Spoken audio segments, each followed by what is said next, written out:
Sur ce que tu ne savais pas, tu as été le plus souvent celui que tout le monde voulait, celui qu'on sollicitait dans tous les cas, celui qu'on appelait, celui que tout le monde voulait par-dessus tout. L'homme, la femme, le jeune homme, l'enfant et je ne sais quoi.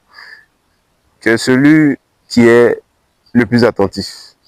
Quand on dit A, automatiquement, tu réponds ou tu répondais. Tu ne pouvais refuser un service à quelqu'un. Tu ne savais pas dire non. Dire non pour toi était un parjure. C'est-à-dire, c'était grave. Tu ne pouvais pas nier cette personnalité, nier cette personne qui était en toi, cette personne qui est en toi. Tu t'es senti beaucoup de fois gêné pour ça. Quand on t'appelle automatiquement, tu répondais. C'est logique d'aider, c'est logique d'être altruiste, de donner de son temps aux uns et aux autres. Mais à quel prix? On ne répond pas à tout oui. Des fois, il faut savoir dire non. Des fois, il faut savoir dire non. C'est très important dans la vie d'un homme ou d'une femme pour évoluer.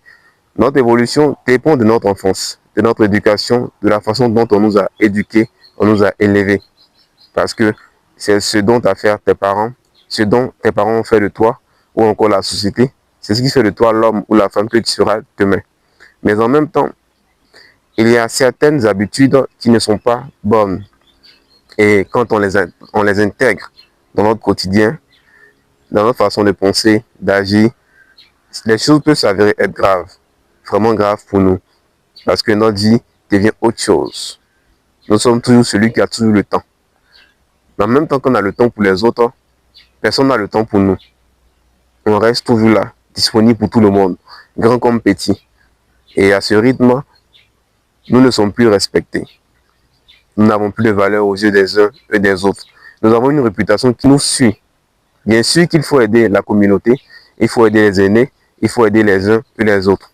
Cette docilité depuis ton enfance avec laquelle tu as grandi, maintenant tu es devenu grand, ça te suit à la trace. Tu ne peux pas effacer ça. Tu ne peux pas dire non. Mais derrière ça se cache quelque chose de vraiment fondateur. Et je sais bien que tu ne le savais pas. Je sais très bien que tu ne le savais pas.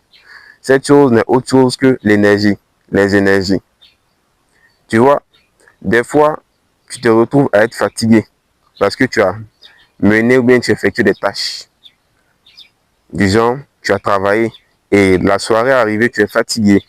Tu as ressenti une fatigue et tu as l'impression que tu t'es vidé de ton énergie ou de tes énergies. Tu t'es senti vide un coup. Tiens, que peut-être après avoir aidé une personne, peut-être soi-même après une tâche, soi-même après une tâche. Le principe, ce sont les énergies. Si tu ne sais pas comment guider ou comment t'approprier ou comment te servir de tes énergies pour progresser, tu resteras toujours le même qu'il y a 20 ans, qu'il y a 10 ans, qu'il y a 100 ans. Rien ne changera. Tu vois qu'autour de toi, tout le monde que tu aidais, tout le monde pratiquement a changé de milieu.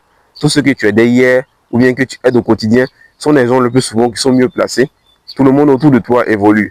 Mais tu te poses la question, pourquoi les autres et pas moi? Il y a un problème à cela.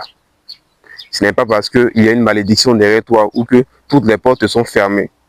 Il y a certaines habitudes, comme je l'ai dit, au quotidien, qui ne disent pas le nom, mais qui nous épuisent et qui nous vident.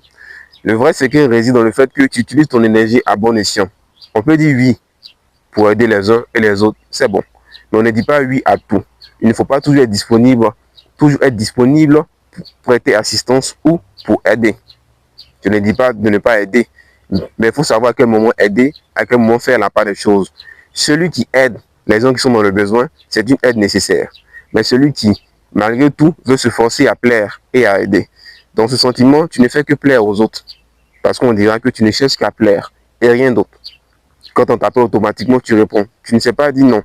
Et les énergies, en les concentrant sur toi-même d'abord, peut-être tes objectifs personnels, tes projets, tes ambitions, et bien plus, ces choses vont te faire grandir, vont te faire grandir, vont te faire accroître et tu vas avancer. Je ne vais pas aller loin avec toi. Tu vois autour de toi, politiciens, acteurs, sportifs, tout ce que tu vénères, que tu envies, que tu apprécies ou que tu idolâtres, oui, comment tu les appelles, je ne sais. Mais tu te rends compte que ceux-là, ils n'ont jamais le temps. Tout simplement parce que leurs énergies leurs énergies, ils ont compris le principe. Leurs énergies, ils mettent ça sur les priorités, ce qui compte par-dessus tout. Bien sûr que tu les verras aider les uns les autres, mais ils ne le font pas au détriment de leur vie eux-mêmes. Ils passent toujours en premier d'abord. Il faut toujours passer en premier d'abord. On aide les gens que quand on est sûr de se suffire à soi-même ou quand on est sûr de pouvoir s'aider soi-même. C'est comme ça. Il ne s'agit pas d'être dans les émotions, c'est une réalité apparente. Peut-être beaucoup ignorée, mais c'est une véritable réalité qui existe. Et quelques-uns ont compris le principe. Et le plus souvent, ceux qui l'ont compris sont ceux qui se démarquent par-dessus tout. Si tu veux rentrer dans les connotations religieuses ou des opinions ou des sentiments autres, tu trouveras que ce que je dis, c'est du n'importe quoi. C'est une prise de conscience pour te faire comprendre ce qui est essentiel. Ne mets tes pensées, ta force physique ou spirituelle que dans ce qui compte, que dans ce qui te rapporte quelque chose de positif.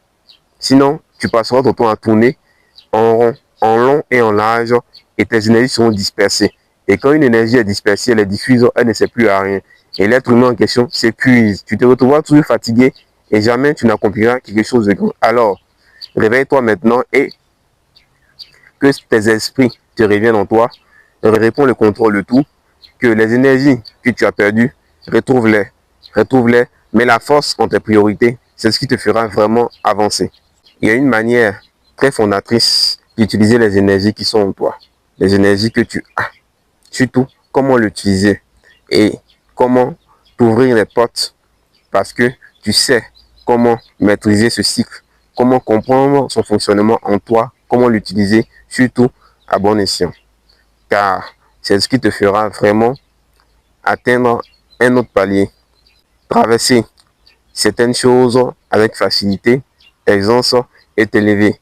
Mais des énergies qui sont mal utilisées précèdent forcément une chute. Et cette chute a de nombreuses conséquences. Parfois, on vit ces conséquences sans le savoir.